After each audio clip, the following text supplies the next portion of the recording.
What is up, guys? This is Statics, and I'm just bringing a quick general beginner's guide. I'm not gonna go too deep into anything, just kind of give a guideway of where to go whenever you start. This is the main menu. It's pretty general. Archives is kind of like your challenges or your battle pass, and then you pick whether to play a survivor or the killer, and then you move on to the store. Once you are here in the play as survivor screen, what you're going to see here is 3 spots to invite your friends. You can play with up to 4 people. Second off, you are going to have probably these top 5 survivors: Dwight, Meg Thomas, Claudette, Jake, Nia. The second tab right here is just your loadout. This is where you can equip your perks, your items, your add-ons, and your offerings to bring into the next match. The blood web is where you receive these set items. In order to get stuff from this blood web, you unlock blood points, which are up here. It's just from playing games and completing objectives in the game. You spend them in this blood web right here. Like this over here with the plus is a add-on. This up here with the markings are perks, usually diamonds. Add-ons are usually square. Offerings are usually a hexagonal shape. And then you have to customize. If you have any cosmetics, you can change them.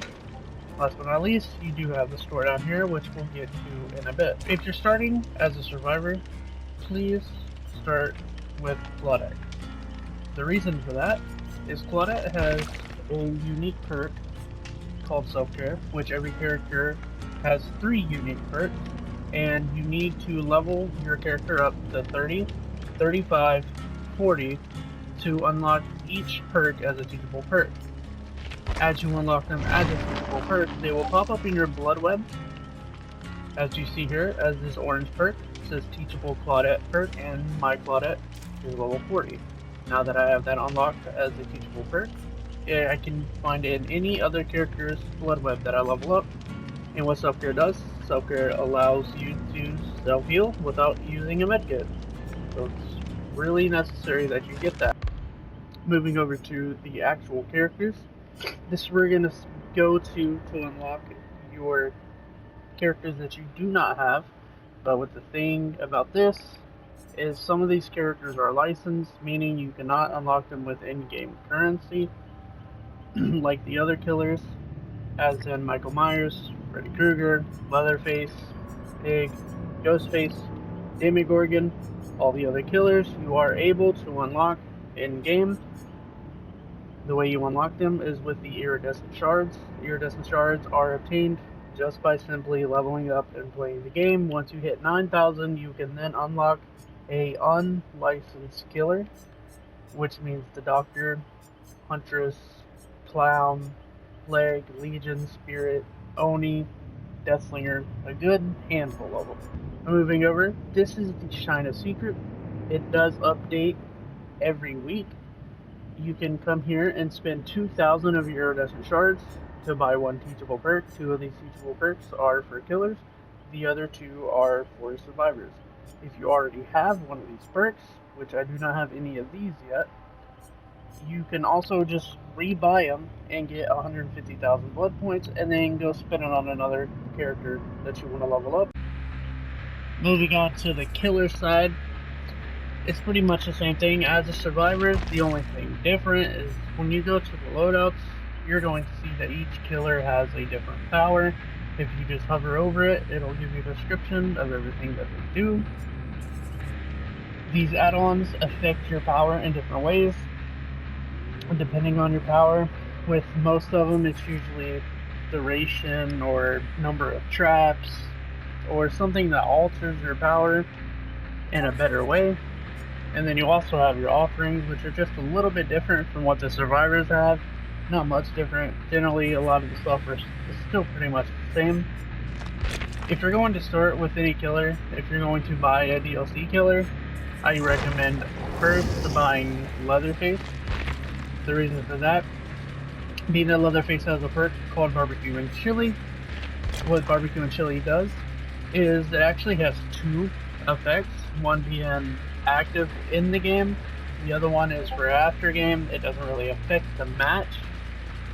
But what it does is whenever you hook a survivor, you are actually going to see an aura of all the other survivors outside of your hit radius. So that's one useful perk of it. The second useful perk of it is every time you hook a survivor, you get 25% more blood points at the end of the trial. So once you hook each survivor one time, it's going to give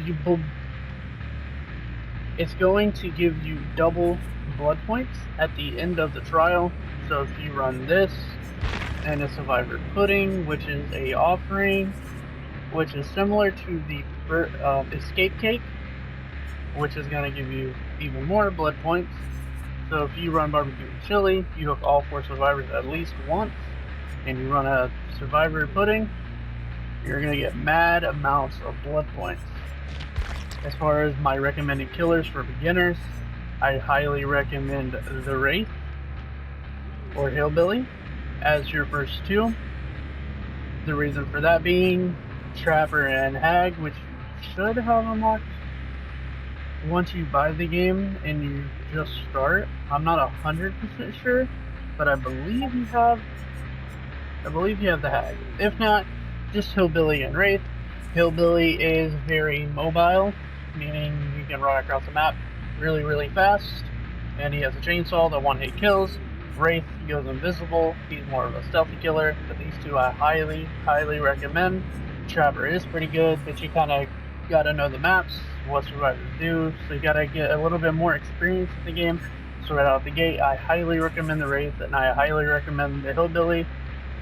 Even though they're not really high levels, I don't use Hillbilly personally that much, but Wraith I love, and I'm working on leveling him up at the moment.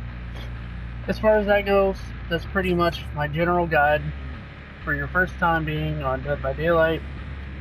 I stream every afternoon, except for on Thursdays. Most nights I do have the late night streams on Monday and Tuesday night, as well as Friday and Saturday night, and then I stream Sunday afternoons for a little bit. My longest streams are my Monday and Tuesday nights, so if you want to catch me there, ask me some questions, that is where you need to go to catch me. I'll leave a description down below. I hope you guys enjoyed this. Make sure you remember to like and comment, and I'll see you guys in the next one.